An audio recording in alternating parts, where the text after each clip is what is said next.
सोहे महला चौथा। नीच जात हरि जपत्या, उत्तम पदवी पाए। पूछे बिदर दासी सुते, किशन उतरिया कर जिस जाए। रहाओ रविदास चमार उस तत करे, हर कीर्तन मुखेक गए। पतित जात उत्तम पया, चार वर्ण पे पग आए। नाम दे प्रीत लगी हर सेती, लोक छिपा के बुलाए। खत्री ब्राह्मण पिठ दे छोड़े, हरि नाम दे लिया मुख लाए। जितने भगत हरि सेवका, मुख 68 तीरथ तिन तिलक कढ़ाए।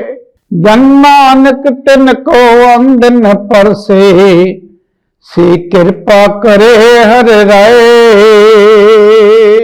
जितने भगत हरि सेवका, मुख 68 तीरथ तिन तिलक कढ़ाए। जन नानक तिन को अंदन परसे, से कृपा करे हर राय। ये शब्द चौथे पातशाह धन धन सतगुरु रामदास जी दे मुखारबंद तो उच्चारिया होया श्री गुरु ग्रंथ साहिब जी दे विच 733 पेज अंग ते सुशोभित है। सतगुरु पातशाह इस शब्द दे विच समझा रहे हैं कि चाहे किसी भी जात विच, किसी भी कुल दे विच जन्म हो जाए, जेकर परमात्मा दा नाम दा सिमरन नहीं किया तो जन्म व्यर्थ चले जाता। चाहे किसी भी इलाके दे विच, किसी भी बोली दे विच परमात्मा नूं सिमरिया जांदा, क्योंकि परमात्मा दी ना कोई बोली है, ना कोई जात है। सिर्फ जे परमात्मा दी बोली है तो वह रोण ते हसन है, जिहड़ा कि दुनिया ते सब ते इको ही तरह का बनया होया। जो कोई जीव रोंदा है, प्राणी रोंदा है, तो दूसरे को पता लगता कि रो रहा कोई दुख है इसमें। जो हस रहा तो पता लगता कि इसमें कोई खुशी है। सारी दुनिया ते इको ही तरह का रोण और हसन है। ये हुई परमात्मा की बोली है। बाकी बोलियां जिन्नियां भी हैं कि परमात्मा नूं सिमरन लई जिस भी बोली दे विच परमात्मा का नाम जपया गया, वो परमात्मा के नेड़े हो जाता। उहदी जात कोई भी होवे, उहदी कुल कोई भी होवे, उहदा इलाका कोई भी होवे, वो किसी भी जगह ते जन्म लिया होवे, सिर्फ ते सिर्फ दुनिया ते जिसने परमात्मा के नाम का सिमरन किया, उसके ज्ञान को प्राप्त करके गुरु तो प्राप्त किया होया ज्ञान का अभ्यास किया, उसका जन्म जिहड़ा वो सफल हो जाता। वो आउण जाण दा चक्कर तो मुक्त हो जाता।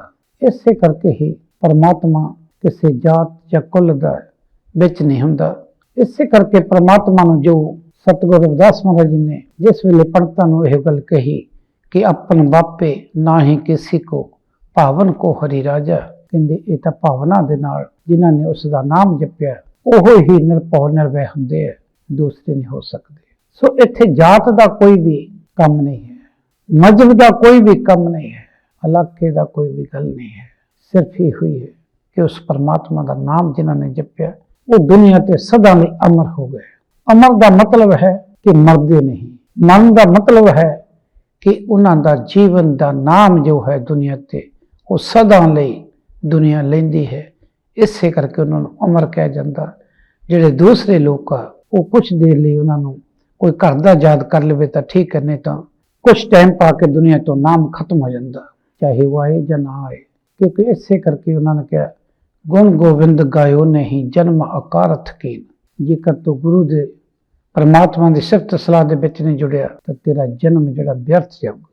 सो चौथे पातशाह राग सूही दे विच इस शब्द नूं जिथे चाह रहे हैं उत्थे समझा रहे हैं कि जिन्हां ने परमात्मा का नाम लिया उन्होंने परमात्मा ने प्रतख दे विच दर्शन भी दिते, उन्हों की लाज रखी। क्योंकि परमात्मा जिहड़ा निमाणिया का मान, नताणे का ताण, न्योटियां की ओठ, नपत्तियां की पत्त, निआसरियां का आसरा बन के आउंदा है, क्योंकि वो दया का पुंज है। सो पातशाह समझा रहे हैं नीच जात हरि जपत्या, उत्तम पदवी पाए। ਜਿਨ੍ਹਾਂ ਨੂੰ ਕਹਿੰਦੇ ਅਸੀਂ ਨੀਚ ਕਹਿ ਰਹੇ, ਅਗਰ ਉਹਨਾਂ ਨੇ ਪਰਮਾਤਮਾ ਦਾ ਨਾਮ ਜਪਿਆ ਹੈ ਤਾਂ ਉਹਨਾਂ ਦੀ ਪਦਵੀ ਜਿਹੜੀ ਸਾਰੀ ਦੁਨੀਆ ਤੋਂ ਉੱਚੀ ਹੋ ਜਾਂਦੀ ਹੈ। ਉਹ ਨੀਚ ਰਹਿੰਦੇ ਨਹੀਂ ਹੈ। ਨੀਚ ਉਹ ਹਨ ਜਿਨ੍ਹਾਂ ਨੇ ਮਾਨਸ ਜਨਮ ਨੂੰ ਪਾ ਕੇ ਉਸ ਪਰਮਾਤਮਾ ਦੇ ਨਾਮ ਨੂੰ ਜਪਿਆ ਨਹੀਂ। ਉਹ ਨੀਚ ਨਹੀਂ ਹਨ ਜਿਨ੍ਹਾਂ ਨੂੰ ਦੁਨੀਆ ਨੀਚ ਜਾਤ ਦੇ ਕਰਕੇ ਕਹਿ ਰਹੀ ਹੈ, ਲੇਕਿਨ ਕਰਮ ਦੇ ਕਰਕੇ ਉਹ ਇੱਥੇ ਤੱਕ ਉੱਪਰ ਚਲੇ ਗਏ ਕਿ ਉਹ ਤਾਂ ਉੱਤਮ ਪਦਵੀ ਨੂੰ ਪਾ ਗਏ, ਜਿਨ੍ਹਾਂ ਨੂੰ ਦੁਨੀਆ ਯਾਦ ਕਰਦੀ ਹੈ, ਜਿਨ੍ਹਾਂ ਦੇ ਦੁਨੀਆ ਮੇਲੇ ਲਾਉਂਦੀ ਹੈ, ਜਿਨ੍ਹਾਂ ਦੇ ਦੁਨੀਆ ਤੀਰਥਾਂ ਤੇ ਜਾ ਕੇ ਨਤਮਸਤਕ ਹੁੰਦੀ ਹੈ। ਇਸ ਕਰਕੇ ਇੱਥੇ ਜਾਤ ਜਿਹੜੀ ਹੈ ਉਸ ਦਾ ਝੰਜਟ ਨਹੀਂ ਹੈ। ਜਾਤ ਕੋਈ ਵੀ ਹੋਵੇ, ਜਾਤ ਦੇ ਵਿੱਚ ਜੇਕਰ ਜਨਮ ਆ ਕੇ ਉਸ ਦਾ ਕਰਮ ਕਰਕੇ ਪਰਮਾਤਮਾ ਦੇ ਸਿਮਰਨ ਕਰਕੇ ਮਨੁੱਖਤਾ ਦੀ ਸੇਵਾ ਕਰਕੇ ਆਪਾਂ ਅੱਗੇ ਲੰਘ ਗਏ ਤਾਂ ਉਹ ਜਾਤ ਕੋਈ ਵੀ ਹੋਵੇ, ਉਹਦਾ ਜੀਵਨ ਜਿਹੜਾ ਸਫਲ ਹੋ ਜਾਂਦਾ। ਸੋ ਸਤਿਗੁਰ ਪਾਤਸ਼ਾਹ ਦਾ ਸਮਝਾਉਣੀ ਹੋਈ ਹੈ ਕਿ ਇੱਥੇ ਜਾਤ ਨਹੀਂ, ਇੱਥੇ ਤਾਂ ਸਿਰਫ ਕਰਮਾਂ ਦੀ ਗੱਲ ਹੈ। ਕਿਰਤ ਕਰਮ ਕੇ ਵਿਛੜੇ ਕਰ ਕਿਰਪਾ ਮੇਲੋ ਰਾਮ, ਚਾਰ ਕੂਟ ਦੇ ਦਿਸ ਪ੍ਰਮੇ ਥੱਕ ਗਏ ਪ੍ਰਭ ਕੀ ਸ਼ਾਨ। ਅਸੀਂ ਕਰਮਾਂ ਤੋਂ ਵਿਛੜੇ ਹੋਏ, ਸਾਨੂੰ ਇਹ ਜਨਮ ਮਿਲਣਾ ਹੀ ਨਹੀਂ ਸੀ। ਜੇ ਕਰਮ ਚੰਗੇ ਕੀਤੇ ਹੁੰਦੇ ਅਸੀਂ ਪਰਮਾਤਮਾ ਦੇ ਵਿੱਚ ਇਸ ਰੂਹ ਨੇ ਮਿਲ ਜਾਣਾ ਸੀ। ਇਹ ਮਾਨਸ ਜਨਮ ਹੀ ਇਸ ਕਰਕੇ ਮਿਲਿਆ ਹੈ ਕਿ ਚਾਰਾਂ ਖਾਣਿਆਂ ਦੇ ਵਿੱਚੋਂ ਸ੍ਰੇਸ਼ਟ ਜਨਮ ਹੈ ਕਿ ਅਸੀਂ ਉਸ ਪਰਮਾਤਮਾ ਦਾ ਸਿਮਰਨ ਕਰਕੇ ਪਰਮਾਤਮਾ ਦੇ ਵਿੱਚ ਲੀਨ ਹੋ ਜਾਈਏ। ਪੁੱਛੇ ਬਿਦਰ ਦਾਸੀ ਸੁਤੇ ਕਿਸ਼ਨ ਉਤਰਿਆ ਕਰ ਜਿਸ ਜਾਏ। ਕ੍ਰਿਸ਼ਨ ਭਗਵਾਨ ਕਹਿੰਦੇ ਬਿਦਰ ਦੇ ਘਰ ਜਾ ਕੇ ਰੁਕਿਆ, ਜਦੋਂ ਕਿ ਦੁਰਯੋਧਨ ਜਿਹੜਾ ਉਹ ਰਾਜਾ ਸੀ, ਦੁਰਯੋਧਨ ਦੇ ਮਹਿਲਾਂ ਦੇ ਵਿੱਚ ਜਾ ਕੇ ਨੇ ਕ੍ਰਿਸ਼ਨ ਜੀ ਰੁਕੇ। ਉਹ ਦਾਸੀ ਦੇ ਪੁੱਤਰ ਸੁਦੇਸ਼ਨਾ ਦਾ ਲੜਕਾ ਬਿਦਰ ਉਸ ਦੇ ਘਰ ਰੁਕੇ, ਕਿਉਂਕਿ ਇੱਥੇ ਦਾਸੀ ਦਾ ਕੰਮ ਨਹੀਂ ਹੈ, ਕੰਮ ਹੈ ਬਿਦਰ ਦੇ ਕਰਮ ਦਾ, ਕਿ ਬਿਦਰ ਨੇ ਕਰਮ ਜਿਹੜਾ ਕੀਤਾ ਉਹ ਚੰਗਾ ਹੈ। ਔਰ ਕ੍ਰਿਸ਼ਨ ਨੇ ਜਦੋਂ ਰੋਟੀ ਖਾਧੀ ਤੇ ਸਾਗ ਦੇ ਵਿੱਚ ਜਿੱਥੇ ਨਮਕ ਮਿਰਚ ਵੀ ਨਹੀਂ ਸੀ, ਇੰਨਾ ਉਹਨਾਂ ਨੇ ਕਿਹਾ ਅੱਛਾ ਹੈ, ਕਿਉਂਕਿ ਪ੍ਰੇਮ ਦੇ ਨਾਲ ਚੀਜ਼ ਨੂੰ ਪਰੋਸਿਆ ਗਿਆ। ਤੁਹਾਡੀ ਪ੍ਰੀਤ ਜਿਹੜੀ ਹੈ ਉਹ ਸੱਚੀ ਹੋਣੀ ਚਾਹੀਦੀ ਹੈ। ਇਸ ਕਰਕੇ ਰਾਜਿਆਂ ਦੇ ਮਹਿਲਾਂ ਦੇ ਵਿੱਚ ਨਹੀਂ ਰੁਕੇ। ਇਸੇ ਕਰਕੇ ਸਤਿਗੁਰ ਪਾਤਸ਼ਾਹ ਪਹਿਲੇ ਪਾਤਸ਼ਾਹ ਵੀ ਮਾਈ ਭਾਗੋ ਦੇ ਘਰ ਨਹੀਂ ਰੁਕੇ, ਲਾਲੋ ਦੇ ਘਰ ਰੁਕੇ, ਕਿਉਂਕਿ ਜਿੱਥੇ ਪ੍ਰੀਤ ਹੈ, ਜਿੱਥੇ ਕਿਰਤ ਦੀ ਕਮਾਈ ਹੈ, ਉੱਥੇ ਹੀ ਗੁਰੂ ਭਗਤ ਫਕੀਰ ਰੁਕਦੇ ਆ। ਮਹਿਲਾਂ ਦਾ ਕੋਈ ਕੰਮ ਨਹੀਂ ਜਿੱਥੇ ਲੋਕਾਂ ਦਾ ਖੂਨ ਚੂਸ ਕੇ ਇਕੱਠਾ ਕੀਤਾ ਗਿਆ ਹੋਵੇ। ਇਸੇ ਕਰਕੇ ਕ੍ਰਿਸ਼ਨ ਜੀ ਮਹਾਰਾਜ ਜਿਵੇਂ ਦਾਸੀ ਦੇ ਘਰ ਦੇ ਪੁੱਤਰ ਦੇ ਬਿਦਰ ਦੇ ਘਰ ਰੁਕੇ, ਇਸੇ ਤਰ੍ਹਾਂ ਸਤਿਗੁਰੂ ਨਾਨਕ ਪਾਤਸ਼ਾਹ ਵੀ ਮਾਈ ਭਾਗੋ ਦੇ ਘਰ ਨਹੀਂ ਰੁਕੇ, ਲਾਲੋ ਦੇ ਘਰ ਰੁਕੇ। ਸੋ ਉੱਥੇ ਹੀ ਉਹਨਾਂ ਨੇ ਕਿਰਤ ਦੀ ਕਮਾਈ ਦਾ ਦੱਸਿਆ ਕਿ ਕਿਰਤ ਦੀ ਕਮਾਈ ਦੇ ਵਿੱਚ ਜੋ ਹੈ ਉਹ ਪਰਮਾਤਮਾ ਵੱਲੋਂ ਹੋਈ ਬਰਕਤ ਹੁੰਦੀ ਹੈ ਔਰ ਸੱਚ ਹੁੰਦਾ ਹੈ। ਇਸੇ ਕਰਕੇ ਕੋਧਰੇ ਦੀ ਰੋਟੀ ਦੇ ਵਿੱਚੋਂ ਦੁੱਧ ਨਿਚੜਿਆ ਔਰ ਪੂੜਿਆਂ ਦੇ ਵਿੱਚੋਂ ਖੂਨ ਨਿਚੜਿਆ, ਜਿਹੜੇ ਕਿ ਲੋਕਾਂ ਤੇ ਜ਼ੁਲਮ ਕਰਕੇ ਮਾਇਆ ਇਕੱਠੀ ਕਰਕੇ ਬਣਾਇਆ ਗਿਆ ਭੋਜਨ ਸੀ, ਉਸ ਭੋਜਨ ਨੂੰ ਨਹੀਂ ਛਕਿਆ। ਰਵਿਦਾਸ ਚਮਾਰ ਉਸਤਤ ਕਰੇ ਹਰੀ ਕੀਰਤ ਨਿਮਖ ਇੱਕ ਗਾਏ। ਕਹਿੰਦੇ ਸਤਿਗੁਰ ਰਵਿਦਾਸ ਮਹਾਰਾਜ ਜੀ ਨੇ ਨਿਮਖ ਹਰ ਪਲ ਉਸ ਪਰਮਾਤਮਾ ਦਾ ਨਾਮ ਜਪਿਆ, ਉਹਦੀ ਸਿਫਤ ਸਲਾਹ ਕੀਤੀ, ਉਹਨਾਂ ਦੇ ਨਾਮ ਨੂੰ ਦਾ ਸਿਮਰਨ ਕੀਤਾ, ਜਿਹਨੂੰ ਕਹਿੰਦੇ ਚਮਾਰ ਦੁਨੀਆ ਕਹਿੰਦੇ ਸੀ। ਪਤਿਤ ਜਾਤ ਕਹਿੰਦੇ ਬਹੁਤ ਨੀਵੀਂ ਸੀ, ਮਾੜੀ ਸੀ। ਉੱਤਮ ਭਇਆ ਇੰਨਾ ਸ੍ਰੇਸ਼ਟ ਹੋ ਗਏ, ਕਰਮ ਇੰਨਾ ਉੱਚਾ ਕੀਤਾ, ਚਾਰ ਵਰਨ ਪੈ ਪੱਗ ਆਏ।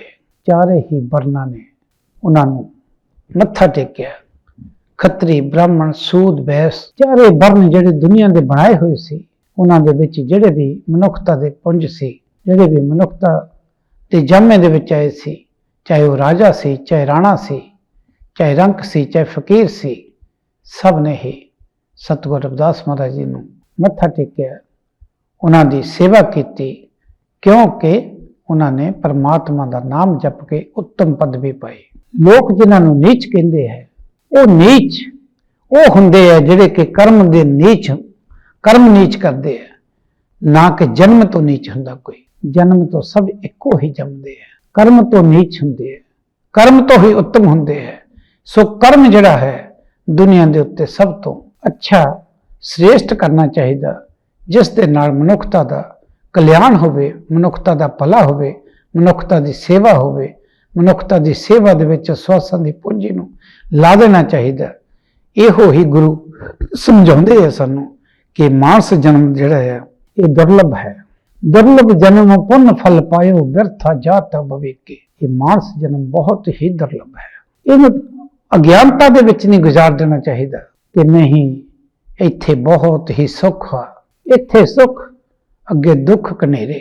ਸੋ ਪਰਮਾਤਮਾ ਦੇ ਸਿਮਰਨ ਜਿਨ੍ਹਾਂ ਨੇ ਕਰਨਾ ਹੈ ਉਹਨਾਂ ਨੂੰ ਹੀ ਅਸਲੀ ਸੁੱਖ ਮਿਲਣਾ ਹੈ, ਉਹਨਾਂ ਹੀ ਆਨੰਦ ਦੇ ਵਿੱਚ ਰਹਿਣਾ ਹੈ, ਉਹਨਾਂ ਦਾ ਹੀ ਦੁਨੀਆ ਤੇ ਨਾਮ ਸਦਾ ਲਈ ਰੋਸ਼ਨ ਹੋ ਜਾਂਦਾ ਜਿਨ੍ਹਾਂ ਨੇ ਕਰਮ ਆ ਕੇ ਚੰਗਾ ਕੀਤਾ। ਇਸੇ ਕਰਕੇ ਜਿਨ੍ਹਾਂ ਨੇ ਵੀ ਨਾਮ ਜਪਿਆ, ਅਜੈਮਲ ਪਿੰਗਲਾ ਲੁਪਤ ਕੁੰਚਰ ਗਏ ਹਰ ਕੇ ਪਾਸ, ਐਸੇ ਦੁਰਮਤ ਨਿਸਤਰੇ ਤੂੰ ਕਿਉਂ ਨ ਤਰੇ ਰਵਿਦਾਸ।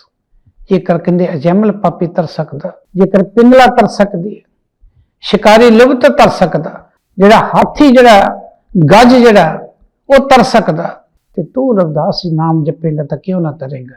ਜੇਕਰ ਇਹੋ ਜਿਹੇ ਪਾਪੀ ਤਰ ਸਕਦੇ ਆ ਤੇ ਤੇਰਾ ਵੀ ਕਲਿਆਣ ਹੋਵੇਗਾ। ਸੋ ਸਤਿਗੁਰੂ ਰਵਿਦਾਸ ਮਹਾਰਾਜ ਜੀ ਜੀਵ ਨੂੰ ਸਮਝਾ ਰਹੇ ਹੈ ਕਿ ਤੂੰ ਉਸ ਪਰਮਾਤਮਾ ਦਾ ਭਜਨ ਕਰ, ਬੰਦਗੀ ਕਰ, ਪ੍ਰੇਮ ਪ੍ਰੀਤ ਦੇ ਵਿੱਚ ਆ। ਉਸ ਦੀ ਪ੍ਰੀਤ ਜਿਹੜੀ ਹੈ, ਜਿਨ੍ਹਾਂ ਨੇ ਹਮ ਤੋਂ ਜਿਹੜੀ ਪ੍ਰੀਤ ਹੈ ਇਹ ਪ੍ਰਾਣਾਂ ਦੇ ਮੁੱਲ ਜੇਕਰ ਮਿਲਦੀ ਹੋਵੇ ਤਾਂ ਉਹ ਪ੍ਰਾਣਾਂ ਦੇ ਮੁੱਲ ਲੈਂਦੇ ਆ। ਉਹਨਾਂ ਨੂੰ ਇਹ ਜਿੰਦ ਵੇਚ ਕੇ ਵੀ, ਜੀਵਨ ਬਾਰ ਕੇ ਵੀ ਜੇਕਰ ਪਰਮਾਤਮਾ ਦੀ ਪ੍ਰੀਤ ਮਿਲਦੀ ਹੈ ਤਾਂ ਉਹ ਲੈਣ ਲਈ ਤਿਆਰ ਹੈ। ਤਨ ਤਪੇ ਤੰਦੂਰ ਜੋ ਬਾਲਣ ਹੱਡ ਬਲਨ ਪੈਰੀ ਥੱਕਾ ਸਿਰ ਜੁਲਨ। ਉਹ ਕਹਿੰਦੇ ਸਿਰ ਭਾਨੇ ਵੀ ਮੈਨੂੰ ਤੁਰਨਾ ਪੈ ਜਾਵੇ ਜੇ ਪਿਰੀ ਮਲਨ। ਜੇਕਰ ਪਰਮਾਤਮਾ ਕਹਿੰਦੇ ਮੈਨੂੰ ਮਿਲ ਜਾਵੇ ਤਾਂ ਮੈਂ ਤਾਂ ਪੈਰਾਂ ਦੀ ਬਜਾਏ ਸਿਰ ਦੇ ਭਾਨੇ ਵੀ ਤੁਰ ਸਕਦਾ। ਸੋ ਇਸ ਕਰਕੇ ਪ੍ਰੀਤ ਦਾ ਸੌਦਾ ਹੈ ਇੱਥੇ। ਨਾਮ ਦੀ ਪ੍ਰੀਤ ਜਿਹੜੀ ਹੈ, ਜਿਹੜਾ ਅੰਮ੍ਰਿਤ ਸਤ ਸੰਤੋਖ ਦਾ ਹੈ, ਉਹਦਾ ਹੀ ਬਣਦੇ ਹੈ। ਪਰਮਾਤਮਾ ਦੇ ਸਿਮਰਨ ਦੇ ਨਾਲ ਇਸ ਜੀਵਨ ਨੂੰ ਸਫਲ ਕਰਨਾ ਹੈ। ਨਾਮ ਦਿਓ ਪ੍ਰੀਤ ਲੱਗੀ ਹਰ ਸੇਤੀ ਲੋਕ ਸ਼ੀਪਾ ਕਹੇ ਬੁਲਾਏ। ਕਹਿੰਦੇ ਨਾਮਦੇਵ ਜੀ ਦੀ ਪ੍ਰੀਤ ਲੱਗੀ ਪਰਮਾਤਮਾ ਦੇ ਨਾਲ, ਪਰ ਲੋਕ ਤਾਂ ਕਹਿੰਦੇ ਉਹਨੂੰ ਸ਼ਿੰਬਾ ਸ਼ਿੰਬਾ ਕਹੀ ਜਾਂਦੇ ਸੀ। ਐਸੀ ਪ੍ਰੀਤ ਲੱਗੀ ਸਤਿਗੁਰੂ ਰਵਿਦਾਸ ਮਹਾਰਾਜ ਜੀ ਕਹਿੰਦੇ ਨਿਮਤ ਨਾਮਦੇਵ ਦੁੱਧ ਪਿਆਇਆ ਤੋ ਜਗ ਜਨਮ ਸੰਕਟ ਨੇ ਆਇਆ। ਜਨ ਰਵਿਦਾਸ ਰਾਮ ਰੰਗ ਰਾਤਾ ਇਹ ਗੁਰ ਪ੍ਰਸਾਦ ਨਰਕ ਨਹੀਂ ਜਾਤਾ। ਕਹਿੰਦੇ ਨਾਮਦੇਵ ਦੀ ਪ੍ਰੀਤ ਲੱਗੀ, ਪਰਮਾਤਮਾ ਨੇ ਆਪ ਆ ਕੇ ਦੁੱਧ ਪੀਤਾ। ਇਸ ਕਰਕੇ ਜਿਨ੍ਹਾਂ ਨੇ ਪ੍ਰੀਤ ਲਾਈ, ਐਸੀ ਪ੍ਰੀਤ ਲਾਈ ਕਿ ਪ੍ਰਮਾਤਮਾ ਨੂੰ ਖੁਦ ਆਉਣਾ ਪੈ ਗਿਆ। ਨਾਮਦੇਵ ਦੀ ਬਣਾਈ ਛਿਪੜੀ ਤੰਨੇ ਦੀਆਂ ਗਊਆਂ ਚਾਰੀਆਂ, ਜਿਹਨੂੰ ਸ਼ੀਪਾ ਸ਼ੀਪਾ ਸ਼ਿੰਬਾ ਸ਼ਿੰਬਾ ਕਰਕੇ ਲੋਕ ਪੁਕਾਰਦੇ ਸੀ। ਕਹਿੰਦੇ ਖੱਤਰੀ ਬ੍ਰਾਹਮਣ ਪਿੱਠ ਦੇ ਛੋੜੇ ਹਰ ਨਾਮ ਦਿਓ ਮੁਖ ਲਿਆ ਲਾਏ। ਕਹਿੰਦੇ ਜਿਨ੍ਹਾਂ ਨੂੰ ਡੇਰੇ ਚੋਂ ਬਾਹਰ ਕੱਢਿਆ ਸੀ ਖੱਤਰੀ ਬ੍ਰਾਹਮਣਾਂ ਨੇ, ਉਹਨਾਂ ਨੂੰ ਪਿੱਠ ਕਰ ਦਿੱਤੀ ਪ੍ਰਮਾਤਮਾ ਨੇ, ਔਰ ਡੇਰੇ ਦਾ ਮੂੰਹ ਘੁੰਮ ਗਿਆ।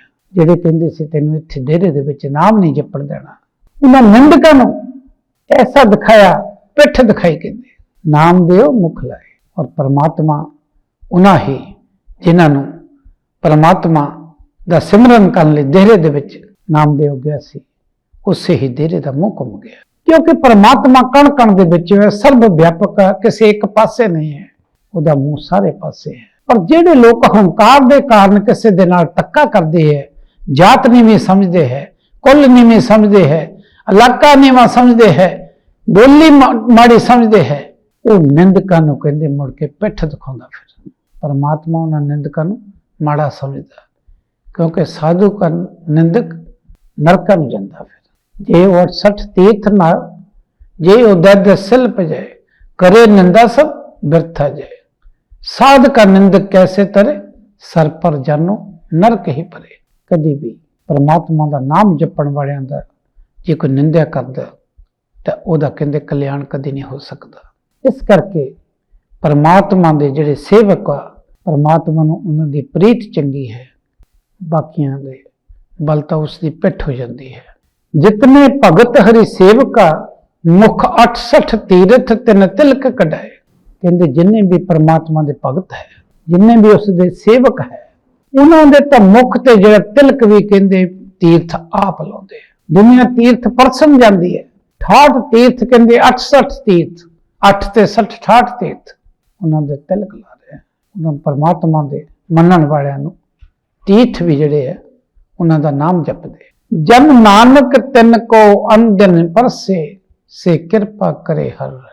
कहते सतगुरु नानक पातशाह दिन रात हर वेले उसके नाम नूं जपदे, जिन्हां ते हरि दी ਕਿਰਪਾ ਹੋ ਜਾਂਦੀ ਹੈ, ਉਹਨਾਂ ਦਾ ਨਾਮ ਲੈਂਦੇ, ਕਿਉਂਕਿ ਜਿਨ੍ਹਾਂ ਨੇ ਵੀ ਨਾਮ ਜਪਿਆ ਉਹ ਦੁਨੀਆ ਤੇ ਹਮੇਸ਼ਾ ਲਈ ਅਮਰ ਹੋ ਗਏ। ਇਸੇ ਕਰਕੇ ਦੁਨੀਆ ਦੇ ਉੱਤੇ ਕਬੀਰ ਮਹਾਰਾਜ ਜੀ ਨੇ ਨਾਮ ਜਪਿਆ, ਕਬੀਰ ਜੀ ਅਮਰ ਹੋ ਗਏ, ਰਵਿਦਾਸ ਜੀ ਅਮਰ ਹੋ ਗਏ, ਸਤਿਗੁਰੂ ਨਾਮਦੇਵ ਜੀ ਅਮਰ ਹੋ ਗਏ, ਧੰਨਾ ਜੀ ਅਮਰ ਹੋ ਗਏ, ਪੀਪਾ ਜੀ ਅਮਰ ਹੋ ਗਏ। ਜਿੰਨੇ ਵੀ ਦੁਨੀਆ ਦੇ ਉੱਤੇ ਪੀਰ ਫਕੀਰ ਦੁਨੀਆ ਤੇ ਆਉਂਦੇ ਹੈ, ਤੇ ਇਸੇ ਕਰਕੇ ਕਹਿ ਰਹੇ ਵੀ ਜੇਕਰ ਪਾਪੀ ਤਰ ਸਕਦੇ ਹੈ ਤੇ ਕੋਈ ਵੀ ਬੰਦਾ ਜਦੋਂ ਨਾਮ ਜਪਦਾ ਉਹ ਵੀ ਤਰ ਜਾਂਦਾ ਹੈ। ਸੋ ਇਸ ਕਰਕੇ ਇਹ ਮਾਨਸ ਜਨਮ ਦੇ ਵਿੱਚ ਜਦੋਂ ਮਨੁੱਖ ਆਉਂਦਾ ਹੈ, ਇਹਦੀ ਜਾਤ ਨਹੀਂ ਦੇਖਣੀ ਚਾਹੀਦੀ, ਇਸ ਦਾ ਕਰਮ ਦੇਖਣਾ ਚਾਹੀਦਾ। ਜਿਸ ਨੇ ਕਰਮ ਉੱਤਮ ਕਰਨਾ ਹੈ ਉਸਨੇ ਉੱਤਮ ਪਦਵੀ ਪਾਉਣੀ ਹੈ, ਲੇਕਿਨ ਜਾਤ ਕਰਕੇ ਕੋਈ ਉੱਤਮ ਨਹੀਂ ਹੈ, ਵਰਨ ਕਰਕੇ ਕੋਈ ਉੱਤਮ ਨਹੀਂ ਹੈ, ਧਰਮ ਕਰਕੇ ਕੋਈ ਉੱਤਮ ਨਹੀਂ ਹੈ। ਇੱਥੇ ਕੋਈ ਧਰਮ ਨਹੀਂ ਹੁੰਦਾ, ਕੋਈ ਜਾਤ ਨਹੀਂ ਹੁੰਦੀ, ਕੋਈ ਕੁੱਲ ਨਹੀਂ ਹੁੰਦੀ, ਕੋਈ ਵਰਨ ਨਹੀਂ ਹੁੰਦਾ। ਪਰਮਾਤਮਾ ਇਹ ਚੀਜ਼ਾਂ ਨਹੀਂ ਬਣਾ ਕੇ ਭੇਜਦਾ। ਪੰਜ ਤੱਤ ਦਾ ਪੁਤਲਾ, ਇੱਕੋ ਹੀ ਰਸਤਾ ਹੈ, ਇੱਕੋ ਹੀ ਜਾਣ ਦਾ ਰਸਤਾ ਹੈ, ਇੱਕੋ ਹੀ ਆਉਣ ਦਾ ਰਸਤਾ ਹੈ। ਸਿਰਫ ਤੇ ਸਿਰਫ ਉਹਨਾਂ ਦਾ ਨਾਮ ਦੁਨੀਆ ਤੇ ਅਮਰ ਹੁੰਦਾ ਜਿਹੜੇ ਉਸ ਸੱਚੀ ਪ੍ਰੀਤ ਨੂੰ ਭਗਤੀ ਪ੍ਰੇਮਾ ਭਗਤੀ ਦੇ ਵਿੱਚ ਆ ਕੇ ਉਸ ਪਰਮਾਤਮਾ ਦਾ ਨਾਮ ਜਪ ਕੇ ਜਾਂਦੇ ਆ। ਸੋ ਚੌਥੇ ਪਾਤਸ਼ਾਹ ਉਸ ਭਗਤਾਂ ਦੀ, ਗੁਰੂਆਂ ਦੀ, ਸਤਿਗੁਰੂਆਂ ਦੀ ਸਿਫਤ ਸਲਾਹ ਕਰ ਰਹੇ ਹੈ ਜਿਨ੍ਹਾਂ ਨੇ ਕਿਸੇ ਵੀ ਕੁੱਲ ਦੇ ਵਿੱਚ ਜਨਮ ਲਿਆ, ਲੇਕਿਨ ਕਰਮ ਇੰਨਾ ਉੱਚਾ ਕੀਤਾ ਕਿ ਉਹਨਾਂ ਨੂੰ ਦੁਨੀਆ ਨੇ ਨਮਸਕਾਰ ਕੀਤੀ, ਉਹਨਾਂ ਦਾ ਨਾਮ ਜਪਿਆ। ਇਸੇ ਕਰਕੇ ਉਹਨਾਂ ਨੇ ਦੱਸਿਆ ਕਿ ਇਹਦੀ ਜਿਹੜਾ ਜਦੋਂ ਨਾਮਦੇਵ ਜੀ ਦੀ ਛਪਰੀ ਵੀ ਬਣਾਈ ਤੇ ਜਦੋਂ ਭੈਣ ਪੜੋਸਣ ਨੇ ਉਸ ਨੂੰ ਪੁੱਛਿਆ ਵੀ ਕਿਹੜੀ ਮਜ਼ਦੂਰੀ ਹੈ, ਉਹ ਕਹਿੰਦੇ ਵੀ ਉਹ ਤਾਂ ਮਜ਼ਦੂਰੀ ਪ੍ਰੇਮ ਦੀ ਮੰਗਦਾ, ਪ੍ਰੀਤ ਦੀ ਮਜ਼ਦੂਰੀ ਮੰਗਦਾ। ਇਸ ਕਰਕੇ ਇਹ ਪ੍ਰੀਤ ਜਿਹੜੀ ਆ, ਪ੍ਰੇਮਾ ਬੰਧਨ ਭਗਤੀ ਜਿਹੜੀ ਹੈ, ਇਹ ਸਭ ਤੋਂ ਉੱਚੀ ਔਰ ਸੁੱਚੀ ਰੀਤ ਹੈ। ਜੇਕਰ ਪਰਮਾਤਮਾ ਦਾ ਸਿਮਰਨ ਕਰਕੇ ਉਸ ਦੀ ਪ੍ਰੀਤ ਉਸ ਦੇ ਨਾਲ ਲੱਗ ਜਵੇ ਤਾਂ ਫਿਰ ਇਹ ਦੁਨੀਆ ਫਾਨੀ ਲੱਗਦੀ ਹੈ, ਇਹ ਦੁਨੀਆ ਕੋੜ ਨਜ਼ਰ ਆ ਜਾਂਦੀ ਹੈ। ਸਾਰਿਆਂ ਦੇ ਵਿੱਚ ਸਾਨੂੰ ਇੱਕੋ ਜਿਹਾ ਹੀ ਪਰਮਾਤਮਾ ਨਜ਼ਰ ਆਉਂਦਾ। ਫਿਰ ਅਸੀਂ ਸਮਦਰਸ਼ੀ, ਜਿਵੇਂ ਨਾਮਦੇਵ ਜੀ ਹੋਏ, ਸਤਿਗੁਰੂ ਸਾਰੇ ਹੋਏ, ਇਸੇ ਤਰ੍ਹਾਂ ਸਾਰੇ ਸਮਦਰਸ਼ੀ ਹੋ ਜਾਂਦੇ ਆ।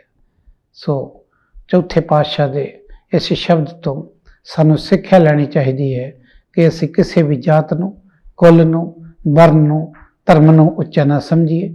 ਇਹ ਸਭ ਮਨੁੱਖਤਾ ਦੇ ਬਣਾਏ ਹੋਏ ਚੀਜ਼ਾਂ, ਪਰਮਾਤਮਾ ਨੇ ਕੋਈ ਵੀ ਚੀਜ਼ ਨਹੀਂ ਬਣਾਈ। ਸੋ ਜਿਨ੍ਹਾਂ ਨੇ ਵੀ ਉਹਨਾਂ ਦਾ ਆ ਕੇ ਪਰਮਾਤਮਾ ਦਾ ਸਿਮਰਨ ਕੀਤਾ, ਉਹਨਾਂ ਦੀ ਪੱਤ ਆਪ ਪਰਮਾਤਮਾ ਨੇ ਰੱਖੀ ਅਤੇ ਉਸ ਦੇ ਵਿੱਚ ਜਿਹੜੇ ਲੀਨ ਹੋ ਗਏ, ਜਿਉਂਦੇ ਜੀ ਜਿਹੜੇ ਮਰ ਗਏ ਮਤਲਬ ਕਾਮ ਕ੍ਰੋਧ ਲੋਭ ਮੋਹ ਹੰਕਾਰ ਨੂੰ ਤਿਆਗ ਗਏ। ਇਸੇ ਕਰਕੇ ਉਹਨਾਂ ਨੇ ਕਿਹਾ ਸੀ ਕਿ ਪੰਚੋ ਥਕਤ ਪੈ ਜਹਾਂ ਤਹਾਂ ਥਿਤੀ ਪਾਈ, ਜਾ ਕਾਰਨ ਮੈਂ ਦੌੜਿਓ ਫਿਰਤ ਹੈ ਸੋ ਅਬਗਟ ਮੈਂ ਪਾਈ।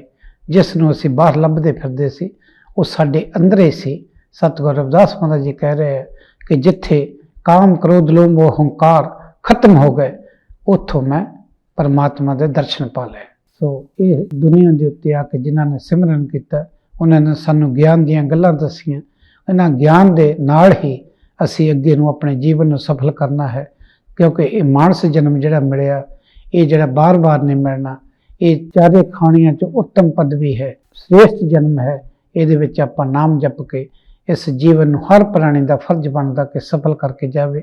ਔਰ ਸਫਲ ਤਾਂ ਹੀ ਹੋਣਾ ਜੇਕਰ ਮਨੁੱਖਤਾ ਨੂੰ ਪਿਆਰ ਕਰੇ, ਇਨਸਾਨੀਅਤ ਤੇ ਚੱਲੇ, ਧਰਮਾਂ ਦੇ ਵਿੱਚ ਪੈ ਕੇ ਦੂਸਰਿਆਂ ਨਾਲ ਨਫ਼ਰਤ ਨਾ ਕਰੇ, ਜਾਤਾਂ ਦੇ ਵਿੱਚ ਪੈ ਕੇ ਦੂਸਰਿਆਂ ਨਾਲ ਨਫ਼ਰਤ ਨਾ ਕਰੇ, ਇਲਾਕਿਆਂ ਨੂੰ ਵੰਡੇ ਨਾ, ਨਫ਼ਰਤ ਦੇ ਬੀਜ ਨਾ ਬੀਜੇ, ਤਾਂ ਹੀ ਜਾ ਕੇ ਪਰਮਾਤਮਾ ਦੀ ਸੇਵਾ ਜਿਹੜੀ ਮਨੁੱਖਤਾ ਦੀ ਹੁੰਦੀ ਹੈ। ਪਰਮਾਤਮਾ ਨੇ ਹੀ ਸਾਰੀ ਮਨੁੱਖਤਾ ਨੂੰ ਜਨਮ ਦਿੱਤਾ ਹੋਇਆ।